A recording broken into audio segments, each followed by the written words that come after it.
네, 안녕하세요. 오늘 중소기업을 위한 블록체인에 대하여 발표할 금융학부 김대입니다. 먼저 발표하기 앞서 반학 1학기 동안 수고했다는 말 전해드리고 싶습니다. 그리고 경제언론 1수강자들은 1년 동안 수고하셨다는 말 드리고 싶고요. 그리고 정정환 교수님 정말 수고하셨습니다. 네, 그럼 이제 발표하도록 하겠습니다. 먼저 제가 오늘 발표할 내용은 이 목차에 보시는 대로 전에 목차 이렇게 썼는데요. 블록체인 첫 번째는 블록체인에 대하여 발표할 것이고요. 그리고 두 번째는 블록체인 네트워크에 대하여 발표할 것입니다. 그래서 블록체인의 이런 정의들과 그리고 블록체인의 종류, 그리고 블록체인이 그 기존의 네트워크에 비해서 어떤 것들이 다를지에 대하여 발표할 것이고요. 그리고 이 블록체인 그 종류 중에 어떤 블록체인을 사용해야 할지에 대하여 발표하도록 하겠습니다. 그리고 이제 그런 블록체인들이 기업에 미치는 영향들이 어떤 것인지에 대하여 이렇게 간략하게 설명하도록 하겠습니다. 그 기업에 미치는 영향들로 이어서 이 ICO라는 블록체인 기술이 들어간 ICO라는 것에 대하여 설명할 것이고요. 이 ICO를 지금 국내에서는 사용 중이지 않지만 이 ICO가 어떻게 하면 잘 활용되고 그 ICO 투자자 입장에서는 어떤 시선으로 바라봐야 할지 에 대하여 ICO에 대하여 발표하도록 하겠습니다. 그리고 다섯 번째는 이제 SCM이라는 공급망이라는 그런 기술과 그리고 그 공급망이 왜 중소기업에 중요한지에 대하여 발표할 것이고요. 그리고 그 공급망에 대한 문제점을 발표할 것입니다. 그리고 그 공급망의 문제점을 보완해 줄 수 있는 블록체인에 기반한 SCM에 대하여 발표하겠습니다. 그리고 이 블록체인과 SCM이 접목된 프로젝트 5가지에 대하여 오늘 발표할 것입니다. 먼저 블록체인의 탄생은 어떻게 되었을까요? 사토시 나카모토라는 가명을 가진, 진짜 이름이 아니죠? 그냥 가명을 가진 일본의 한 사람이 2007년 글로벌 금융위기에 그런 중앙집권화된 금융 시스템에 대한 위기를 인지했다고 합니다. 그래서 중앙집중형 네트워크가 아닌 분산된 네트워크를 개발해야겠다라는 것을 통해서 개인 간 거래가 가능한 블록체인 기술을 고안했다고 하네요. 이후 2009년 여러분 모두가 아시다시피 비트코인이 개발되었다고 합니다. 그래서 비트코인과 이제 블록체인은 똑같다라고 인지하는 사람들이 많은데요. 물론 블록체인은 비트코인이다라는 말에 완전히 아니다라고는 말할 수 없지만 완전히 맞다라고도 말을 못할 것입니다. 그래서 이제 블록체인과 비트코인에 대하여 이렇게 제가 짜그막하게 이제 이렇게 정의를 해놨는데요. 블록체인은 비트코인의 바탕이 되는 체계고요. 비트코인은 블록체인을 화폐에 응용한 결과물입니다. 그래서 요즘 블록체인의 기술을 활용한 이더리움이나 비트코인이나 여러 암호성 화폐들이 나오는 것을 볼 수 있습니다. 그래서 비트코인은 블록체인이다 라는 것에 설명을 해줄 수 있다면 이 블록체인은 모든 것을 알 수 있다는, 블록체인에 대한 모든 것을 안다는 그런 결론에 도달됩니다. 그래서 블록체인이 무엇인지 교수님이 말씀하셨습니다. 이름에 모든 뜻이 숨겨져 있다. 그래서 우리도 이 블록체인을 통해서 모든 것을 알 수 있는데요. 이런 블록이라는 저장 공간을 체인처럼 연결한 것이 바로 블록체인입니다. 이 그림에서 보시다시피 중앙집권화된 서버가 없고 이렇게 개인과 개인 간에 이렇게 사슬로 연결되어 있고 블록이라는 이런 저장 공간을 바로 체인처럼 연결한 것이 바로 블록체인이라고 할 수 있는 것이죠. 그래서 여기 그림과 보시다시피 중앙집권화된 그런 서버가 없는 것이 바로 이 탈중앙화된 블록체인의 특징이고요. 이 탈중앙화가 됐기 때문에 그런 여러 개인에게 정보를 저장할 수 있고 그래서 보다 더 안전한 데이터를 저장한다는 것이 이 블록체인의 특징입니다. 두 번째는 이 P2P 시스템인데요. 이 개인 간의 거래가 가능하기 때문에 보다 더 효율적으로, 원래 중앙 집권화된 서버에 이렇게 데이터를 저장하고 이렇게 나눠줘야 하는데 보다 더 효율적으로 P2P 시스템으로 인해서 블록체인은 더 효율적으로 사용할 수 있습니다. 이제 블록체인 네트워크에 대하여 발표하도록 하겠습니다. 원래 기존 중앙 집중형 네트워크는 이렇게 사용자들이 그런 데이터를 이렇게 중앙에 있는 서버에 데이터를 이렇게 전달을 하면은 그 가운데 있는 정보의 모든 데이터가 저장되어 있는 그런 체계였는데요. 중앙에 서비스 제공 서버가 있고요. 이를 이용하는 클라이언트가 있다고 합니다. 그래서 이렇게 데이터가 한 중앙에 모든 것이 있기 때문에 블록체인에 비해 그런 정보를 불안전할 수밖에 없는 것이죠. 정보를 가지고 있는 것에. 그래서 이 블록체인 네트워크는 중앙화된 서버가 없고 각 참여자들이 정보를 전달하기 때문에 그런 정보들이 분산되어서 이렇게 저장이 가능합니다. 그래서 서버에 대한 공격이나 장애에 안전하다는 것은 이 정보를 한 사람 P2P 시스템에 의하여 그런 정보를 이렇게 분할해서 이렇게 저장을 하고 있기 때문에 보다 더 그런 공격의 도스라고 하죠. 공격이 더 안전할 수 있는 것이 바로 블록체인 네트워크의 특징이라고 할 수 있죠. 그래서 그 블록체인 네트워크의 종류는 어떤 것이 있는지에 대해 발표할 것인데요. 먼저 블록체인의 네트워크 중 하나인 퍼블릭 블록체인과 그리고 두 번째는 프라이빗 블록체인, 이렇게 두 가지로 나눌 수 있습니다. 방금 이렇게 이름을 통해서만도 알 수 있듯이 이 퍼블릭 블록체인과 프라이빗 블록체인의 가장 큰 차이점은 이 블록체인을 정보를 누구나 다 이용 가능할 수 있는지, 그리고 이 프라이빗처럼 아니면 승인된 사람들만 이렇게 블록체인을 이용할 수 있는 것인지에 따라서 이 블록체인의 종류가 나뉜다고 합니다. 방금 말씀드렸다시피 퍼블릭 블록체인은 그 정보가 모든 사람에게 공개됩니다. 하지만 이 모든 사람에게 공개된, 지금 네이버나 여러 인터넷에서도 이렇게 익명성이라는 것을 활용되는 것처럼 이 퍼블릭 블록체인도 모든 사람에게 공개는 되지만 익명성이 보장된다는 특징을 가지고 있습니다. 가장 유명한 비트코인이나 이더리움들도 이 퍼블릭 블록체인의 사례라고 볼 수 있습니다. 퍼미션리스는 오픈되는 것이 바로 퍼블릭 블록체인의 특징입니다. 두 번째는 이제 프라이빗 블록체인에 대해 발표하도록 하겠습니다. 이 퍼블릭 블록체인과 바로 반대되는 개념이 바로 프라이빗 블록체인이라고 생각하시면 됩니다. 그러니까 모든 사람에게 공개되는 것이 아니라 미리 인증된 그런 노드들, 참여자들에게만 블록체인이 이렇게 공유가 되는 것인데요. 미리 인증된 참여자들이기 때문에 익명성은 보장되지 않겠죠. 그리고 프라이빗 블록체인에는 퍼미션드나 컨소시엄 같은 것이 있는데요. 이 프라이빗 블록체인이 근데 보다 더 이렇게 승인된 그 사람들끼리만 이렇게 블록체인을 사용하는 것이기 때문에 보다 더 전문적인 블록체인이라고 볼 수 있을 거라고 생각합니다. 그래서 이제 퍼블릭 블록체인과 프라이빗 블록체인에 대하여 차이점을 표로 이렇게 정리해 봤는데요. 퍼블릭 블록체인은 방금 말한 것처럼 참여자 누구나 이렇게 사용 가능한 것이 바로 퍼블릭 블록체인이고요. 프라이빗 블록체인은 승인된 노드들, 그러니까 승인된 참여자들만 이렇게 사용할 수 있는 것이 바로 이 둘의 차이점입니다.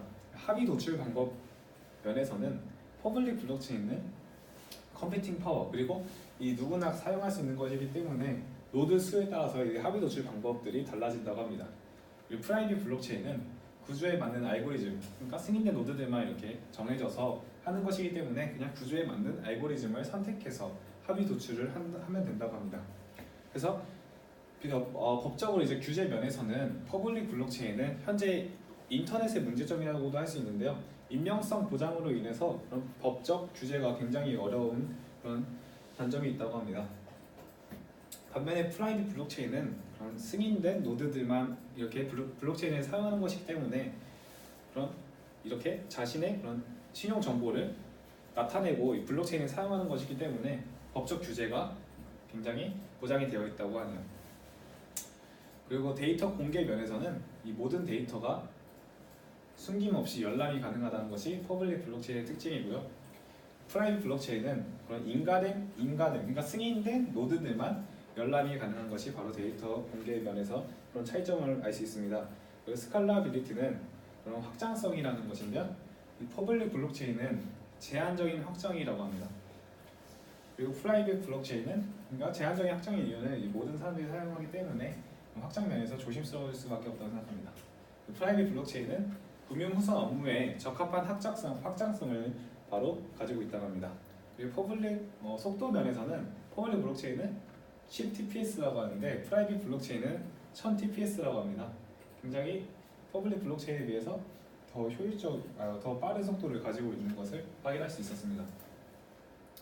그래서 어떤 이 퍼블릭 블록체인 그리고 프라이빗 블록체인 그 둘 중에서 어떤 블록체인을 사용해야 맞는 것인지에 대하여 이렇게 계속 조사를 해봤는데요.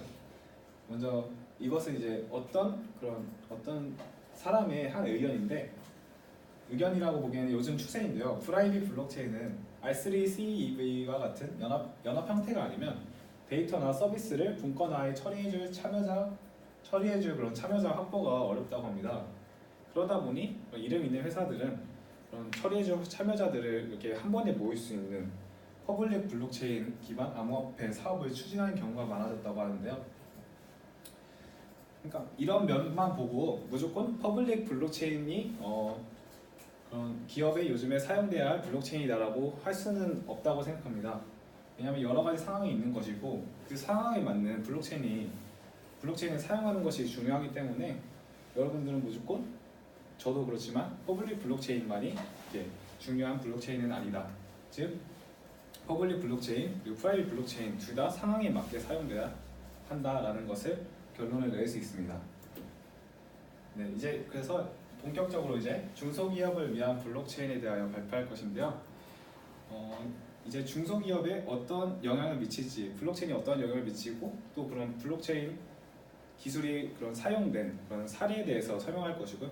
그리고 제가 굉장히 이 PPT에 굉장한 비중을 두고 있는 5개의 프로젝트, 즉 SCM, 공급망 관리와 블록체인 그런 접목된 5가지의 프로젝트에 대해서 설명하고자 합니다. 먼저 블록체인이 기업에 어떤 영향을 미치는지에 대하여 이렇게 한눈에 볼 수 있도록 정리해 보았는데요. 블록체인이 기업들에게 어떠한 영향을 끼치게 될까요? 먼저 중앙 집권적 강점이 없어집니다. 구태의연했던 대기업의 변화를 가속시키고 이제 변화하지 못하는, 즉 자발적으로 이제 더 선두에 서서 4차 산업혁명에 이렇게 맞서지 못하는 대기업들은 언젠가는 도태될 것이라고 합니다. 그리고 이제 새로운 자금 조달인 ICO가 나오는데요. 이 VC나 투자은행의 역할이, 왜냐하면 중앙 집권화된 그런 역할이 극적으로 바뀔 것이고요. 대기업과의 관계로 생존한 중소기업은 바로 도태될 것이라고 합니다. 그러니까 여기서 말하는 대기업은 구태의연했던 대기업, 즉 변화를 하지 못했던 대기업과 계속 그런 관계로 생존한 중소기업들은 바로 도태될 것이라고 합니다. 그리고 이제 블록체인 기반 서플라이 체인에 대하여 이렇게 설명해주고 있는데요. 블록체인을 잘 받아들여서 서플라이 체인에서 열쇠로 새로운 생명을 중소기업들은 얻을 수 있다고 합니다. 즉 블록체인 기술에 맞닥뜨려 그럼 어렵다고 포기할 것이 아니라 먼저 선두에 서서 블록체인이라는 기술에 맞서야 이제 새로운 생명을 얻을 수 있다고 합니다. 그리고 격동의 시대, 중소기업에게는 순풍이라고, 즉 이 블록체인 기술의 발달로 인해 4차 산업혁명으로 인해 중소기업들이 모두 이점에 섰다고는 말할 수 없는 빠른 변화가 있기 때문에 중소기업이든 대기업이든 그리고 모든 회사들이 이 블록체인에 그러니까 4차 산업혁명에 맞서서 선두 기업으로 올라갈 수 있도록 계속해서 연구 개발을 해야 한다고 합니다. 그래서 첫 번째는 이제 새로운 자금 조달인 ICO에 대하여 발표하도록 하겠습니다. 먼저 ICO가 무엇인지에 대하여 발표할 것이고요. 그리고 여러 ICO에 대하여 이제 우리 기업의 입장도 중요하지만 투자자 입장에서도 이 ICO가 지금 국내에서는 국내에서는 막아놨지만 해외에서는 계속적으로 이렇게 사용되는 것을 보면은 ICO가 무시할 수 없는 그런 기술이기 때문에 기업의 입장에서 중요하지만 우리가 나중에 이 ICO에 대한 그런 투자자가 될 수 있기 때문에 투자자의 입장에서도 ICO를 한번 조사해봤습니다. 먼저 ICO는 이제 Initial Coin Offering이라는 그런 것을 줄여서 ICO라고 하는데요. ICO는 기업들이 그러니까 자신들이 이런 프로젝트를 진행할 건데 어떤 목적을 적고 어떤 그런 목적과 그런 너에게 준 혜택 이런 것을 공개해서 신규 암호화폐를 발행하면은 투자자들로부터 사업 자금을 모집하는 방식입니다. 그러니까 빠른 시간 내에 자금을 확보할 수 있다는 것이 바로 ICO의 가장 큰 장점입니다. 백사만 보고 이제 투자해야 하기 때문에 근데 위험성이 높다는 우려가 있어서 국내에서는 전면으로 이렇게 금지가 되어 있다고 하네요. 그러니까 국내에서는 이 ICO가 굉장히 도박과 같은 굉장히 빠른 시간 내에 빠른 리스크, 엄청난 리스크가 있는 그런 기술들로 받아들여서 전면 금지했다고 합니다. 근데 이렇게 ICO를 왜 전면 금지했는데 왜 조사를 이렇게 하는 거지? 라는 생각이 드실 수 있는데요. 왜냐하면 미국과 유럽연합 그리고 일본, 싱가포르, 스위스, 캐나다, 홍콩 등 여러 선진국에서 ICO가 허용되고 이렇게 계속 활성화되고 있는 그런 중인 걸 보면은 이 ICO가 무시할 수 없는 기술이라고도 생각했기 때문에 이렇게 조사를 해봤습니다. 그래서 미리올 ICO 그런 세계 그런 새로운 자금 조달 확보 그런 방법을 맞서서 투자자들은 어떤 생각을 가지고 어떠한 질문을 계속 해야 하고 이 ICO와 같은 새로운 자금 조달 방법에 어떠한 태도를 가져야 할지에 대해 발표하도록 하겠습니다. 성공적인 ICO를 운영하기 위해라고 가장 큰 제목이 썼는데요. 이 성공적인 ICO뿐만 아니라 이 새로운 자금 조달, 자금 확보 그런 기술들이 계속해서 개발할 것이기 때문에 그런 것에 대한 투자자들의 질문, 태도라고 생각해 주시면 감사하겠습니다. 그래서 첫 번째 질문은 이 ICO를 볼 때, 그러니까 백서를 볼 때 이 프로젝트가 해결하려고 하는 문제들은 무엇인가에 대하여 정확히 깨우칠 수 있는 눈을 가지고 있어야 한다고 합니다. 가치는 문제가 해결될 때 생성이 되죠. 근데 만약 그 프로젝트가 진짜 문제를 해결하지 않고 실질적인 기술적 효용을 창출하려고 하지 않는다면 그 프로젝트는 자금이 되는 것은 의미가 없겠죠. 그 프로젝트는 어차피 성공하지 못할 것이기 때문에 거기서 자금이 되는 것은 돈을 잃는 방법이라고 할 수 있습니다. 두 번째는 이제 이 문제를 해결하기 위해서 블록체인 기술이 꼭 필요할까? 그냥 이 ICO 자금을 모으고자 블록체인 기술이라는 것을 그냥 이름만 이렇게 명시되어 있는 게 아닌가라는 것을 잘 봐야 하는데요. 블록체인은 문제를 해결하기 위해 마음대로 사용할 수 있는 기술 중 하나일 뿐 그 블록체인의 모든 것을 다 해결할 수 있는 것은 아닙니다. 즉 항상 그 일에 적합한 도구가 블록체인은 아니라는 것이죠. 그래서 기업이 대상 문제를 해결할 때는 블록체인이 가장 적합한 툴인지 확인을 해야 합니다. 만약 블록체인이 가장 적합한 툴이 아닌데도 불구하고 이 백서의 블록체인 기술이라는 것을 활용해서 이렇게 명시되어 있다면 이 ICO에 투자를 하는 것은 굉장히 위험성이 높은 투자라고 할 수 있는 거죠. 세 번째는 왜 자신의 프로토콜을 수행해야 하지? 꼭 왜 내 프로토콜을 실행해야 하는가에 대하여 이렇게 질문을 던져야 한다고 합니다. 검토할 수 있는 많은 확립된 플랫폼 프로토콜이 있는데요. 이 더욱 블록체인 기술을 채택해보자 하는 많은 대기업들은 그런 프로토콜의 정확한 기술 규격, 그런 규제보다는 네트워크 효과에 대해서 우선순위를 둔다고 합니다. 그래서 이 규제보다는 네트워크 효과에 우선순위를 두기 때문에 그 규제에 대해서 심도 있게 생각을 해야 하는 것이 바로 투자자들의 입장입니다. 그래서 기술적으로 우수한 프로토콜을 개발하더라도 이미 확립된 잘 활용된 경쟁자와 중복되면 견인력을 얻기 어렵기 때문에 이런 프로토콜이 이미 개발되어 있는 건 아닌지 왜 꼭 이 프로토콜을 하는지에 대해서 잘 조사하고 잘 알아야 된다고 합니다. 그리고 이제 네 번째로는 이제 토큰 발행자가 비전 이시 전달할 수 있는가에 대해서 질문을 던져야 한다고 합니다. 그러니까 사업을 구축하는 것이 결코 쉬운 일은 아니죠. 그래서 블록체인 위에 사업을 구축하는 것은 더 이상 더 힘든다고 합니다. 그래서 팀이 긴밀히 협력하고 있나 이런 것을 확인해야 되고요. 기존 사용자와 함께 성공적으로 제품을 출시한 적이 과거에 있었던가 아니면 그런 업적들을 확인한 뒤에 비전 이시 전달할 수 있는지에 대해서 잘 따져봐야 이 ICO 투자에 성공적으로 할 수 있다고 합니다. 마지막으로 이 프로젝트는 법에 부합한가 가장 중요한 문제라고 할 수 있죠. 법에 부합한가에 대해서 굉장히 잘 조사해야 한다고 합니다. 공익설비 토큰에 대해 많은 규정이 아직 명확하지 않다고 하네요.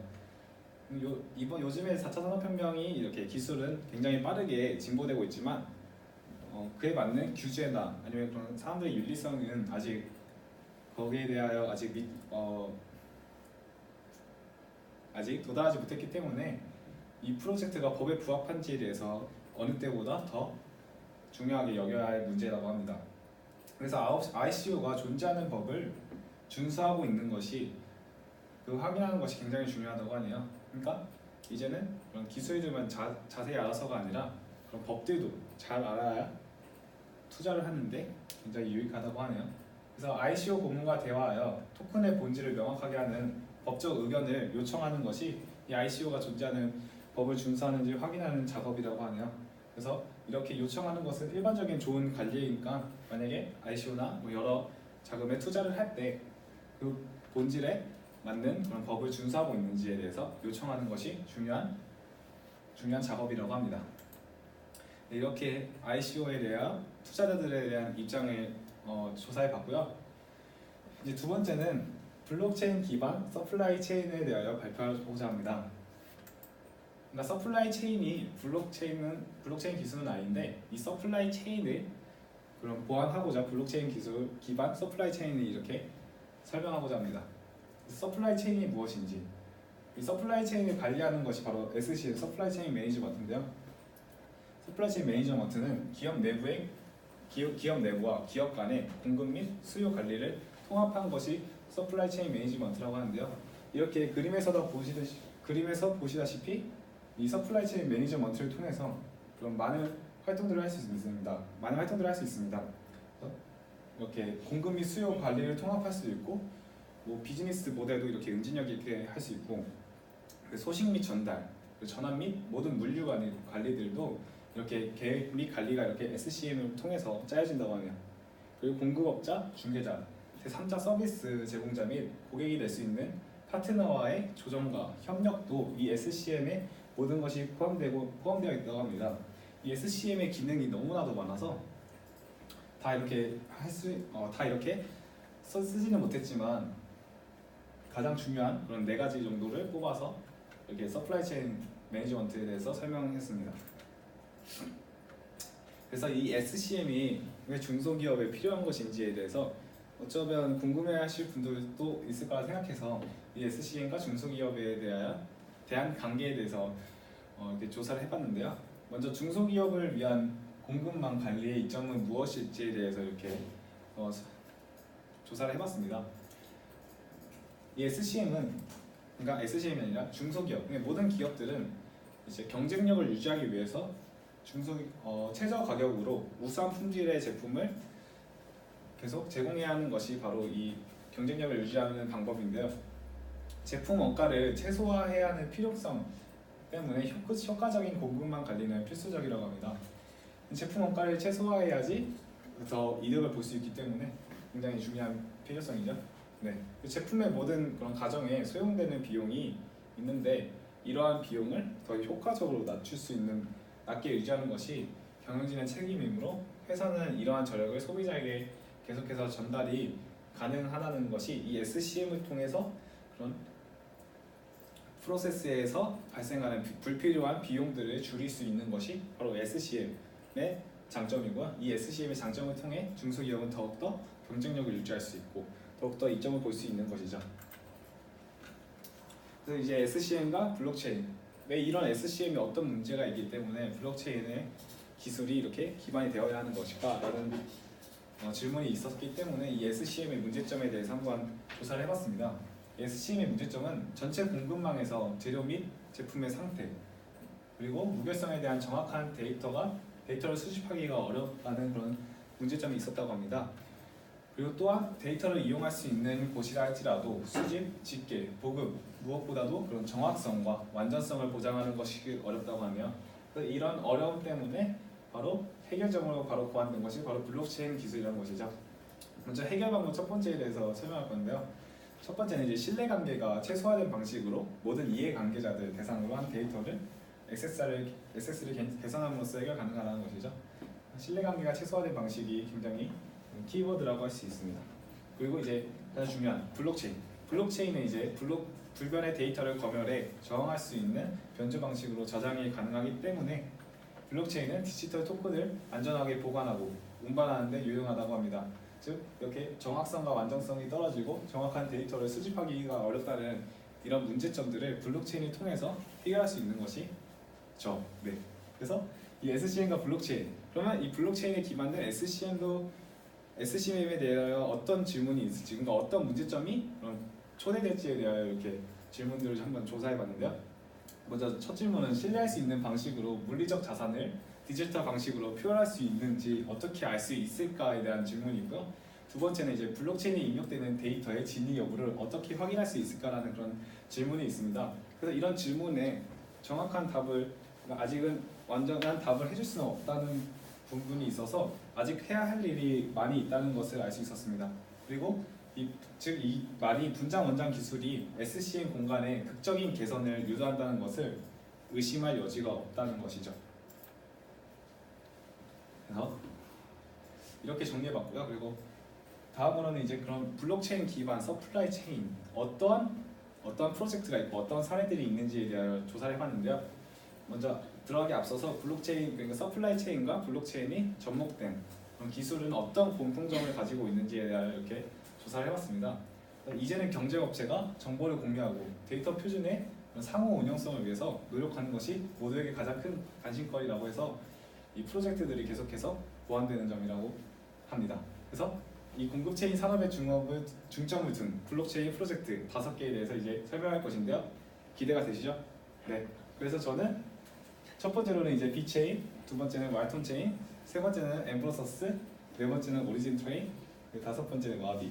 이렇게 블록체인 플러스 서플라이 체인에 대한 프로젝트 5개에 대하여 이제 설명하고자 합니다. 첫 번째는 이제 비체인. 죄송합니다. 이렇게 설명 순서는 요즘 굉장히 주가가 낮은 순서대로 이렇게 설명을 하는 것이라는 점을 기억해 주셨으면 좋겠습니다. 네, 첫 번째는 이제 그래서 비체인에 대해서 설명할 것인데요. 비체인은 이제 VCT라고 이렇게 줄여서 말한다고 합니다. 먼저 이 비체인은 2015년에 시작된 기술이고요, 프로젝트고요. 그 제품 데이터를 쉽고 안전하게 공유하고 그런 제품을 시장에 출시할 책임이 있는 당사자들에게 알려주는 것이 바로 이 VCT의 장점이라고 할 수 있습니다. 또한 소비자가 지불한 금액을 소비자가 받고 있음을 보장하는 것, 이게 굉장히 간단하면서도 굉장히 중요한 포인트이기 때문에 이런 비체인은 이런 것에 보장하는 것에 굉장히 중점을 두고 있다고 하고요. 근데 이 비체인은 가난한 그런 경제적 인센티브 모델과 중앙 집권화 경향으로 인해 최근 비판을 받아온 프루프 오브 어더리티에서 실행된다고 하는데요. 그러니까 최근 이런 가난한 경제적 인센티브 모델과 중앙 집중화 경향으로 인해서 이 VCT라는 것이 계속 조금 이렇게 부진을 하고 있다는 것이 이 비체인의 특징입니다. 그래서 이 비체인은 더 알아보면 이렇게 많은 회사와 1단계 파트너십을 확보하고 있다는 것이 바로 이 비체인의 특징이고요. VCT는 그리고 분산된 커뮤니티를 스크랩하는데 도움이 되는 대규모 온라인의 팔로잉을 제공하고 있기 때문에 굉장히 그런 다양한 정보들을 얻을 수 있다는 점에서 좋은 것 같습니다. 두 번째는 이제 왈톤 체인 WTC에 대하여 발표하도록 하겠습니다. 먼저 이 왈톤 체인은 2016년 11월에 설립된 프로젝트입니다. 하드웨어인 칩과 소프트웨어인 블록체인을 결합하여 범용 기술을 만드는 프로젝트인데요. 이 블록체인은 여러 당사자가, 그러니까 블록체인이 왜 필요한가에 대해서 블록체인은 여러 당사자가 공급망에서 협력이 가능하기 때문에 필요한 기술이라고 합니다. 제조업체가 부착된 물리적 자산에 대한 정보를 저장하도록 설계된 RFID 칩은 데이터를 읽고 블록체인에 그런 직접 데이터를 업로드하는 스캐너를 개발할 수 있다는 점에서 이런 왈톤 체인이 계속해서 투자되고 있는 그런 프로젝트라고 할 수 있습니다. 이 왈톤 체인은 하드웨어 및 소프트웨어 사업 분야에서 업계 경험을 쌓은 대규모 팀을 보유하고 있고요. 그들이 생산하고 있는 VLOT 기술은 실제로 강력하고 우수하다는 점에서 이 왈톤 체인이 굉장한 비즈니스를 가지고 있다고 합니다. 그래서 이 하드웨어, 소프트웨어 통합 전문 지식과 다양한 자체적 사용 사례, 그리고 중국 정부와의 긴밀한 통합 통해서 이 왈톤 체인은 매우 방어적인 비즈니스라고 할 수 있죠. 그래서 다음은 이제 엠브로서스에 대해서 발표하도록 하겠습니다. 먼저 엠브로서스는 2016년에 설립된 그런 프로젝트고요. 주로 엠브로서스는 식품이나 그런 제약 분야의 두 산업에 중점을 두면서 이 프로젝트를 진행하고 있다고 합니다. 이더리움이라는 그런 블록체인 기술 위에서 분권화된 프로토콜을 개발 중이고요. 블록체인 기반 데이터 혁명을 통해 더 스마트하고 건강하며 투명한 식품 및 제약 생태계를 계획 중이라고 합니다. 그 AMB와 그래서 다른 프로젝트와의 그런 차이점을 차별화를 두고 있는 그런 점을 조사해봤는데요. AMB의 이제 차별화는 대부분의 프로젝트는 아시아의 시장에 중점을 두고 있는 반면 AMB는 스위스를 기반으로 유럽 시장을 겨냥한다고 합니다. 그래서 최근 스위스 품질 안전 협회의 승인까지 받은 상태고요. 다른 공급망 또한 다른 공급망 프로젝트는 정확한 데이터 및 제품 측정을 전문으로 다른 공급망 프로젝트와 비교하여 보다 정확한 데이터 및 제품 측정을 전문으로 한다는 것이 바로 이 AMB의 차별화라고 합니다. 이 점은 제약 화학 물질 및 식품의 틈새 시장에서 굉장히 중요한 요소이기 때문에 이 AMB가 뜨고 있는 프로젝트 중 하나인 이유죠. 다음에는 이제 오리진 트레일에 대해서 발표하도록 하겠습니다. 2018년 1월에 토큰을 최근에 출시했는데 사용된 것은 2013년부터 사용됐다고 합니다. 그러니까 모든 블록체인에서 프로토콜을 실행 가능한데요. 팀은 이더리움에서 시작하고 있다고 합니다. 그리고 식품 업계에서 시작하여 더 큰 공급망, 물류, 규제, 준수, 운송 및 기타 관련 사업으로 확장 중인 그런 프로젝트라고 할 수 있습니다. 이 오리진 트레일과 다른 그런 프로젝트와 비교하여 어떤 독자적인 길을 가는지 한번 발표하도록 하겠습니다. 대부분의 블록체인 프로젝트는 이더리움에서 시행되거나 자체 블록체인을 구축하는데요. 만약 이더리움이나 자체 블록체인이 좀 이상이 있다면 그런 위험이라는 그런 요소들이 있기 때문에 플랫폼 위험이라는 블록체인으로부터 스스로 격리하고 있다고 합니다. 그리고 두 번째는 대부분의 프로젝트는 공급망의 데이터 상호 운용성을 보장하기 위해 프로토콜을 활용 중인데요. 이 팀은 민감한 데이터를 보호하기 위해 제로 노리지 프로프를 활용하고 있다고 하네요. 마지막으로 이제 와비에 대하여 발표하도록 하겠습니다. 왈리마이라는 이제 중국 회사에 의해 만들어진 그런 프로젝트인데요. 이 목표는 위조 상품으로 인해 소비자가 피해를 없애는 것이라고 합니다. 왜냐하면 2008년에 중국이 우유라는 그런 위조 식품으로 인해서 많은 희생자가 발생하고 입원도 하거나 아니면 사망하는 경우가 있던 사례를 바탕으로 이런 목표가 세워졌다고 합니다. 위조 상품이 많은 중국에서 영업되고요. RFID 칩과 스캔 가능한 QR코드 인 라벨을 만들어서 이런 것들을 통해서 제품이 변경되지 않았는지 확인이 가능하다고 하는데요. 특정 제품의 데이터가 의도한 경로와 만약에 일치하지 않는 경우 그 제품이 이상이 있는 것을 소비자에게 알려주는 것이 바로 이 와비의 프로젝트 내용입니다. 그래서 이 와비는 의조품을 다칠 위험 없이 유아식과 같은 중요한 물건을 구입할 수 있는 마음의 평화를 판매하는데요. 이렇게 여러 아이들이 의조식품을 먹는데 그런 문제 없이 행복한 미소, 이렇게 행복한 미소를 얼마나 보기 좋습니까? 이렇게 안전하고 더욱더 맛있게 먹을 수 있는 그런 식품을 판매하는 것이 바로 와비 이 프로젝트의 목표라고 할 수 있습니다. 네, 이상 한 학기 동안 수고하셨고요. 감사합니다.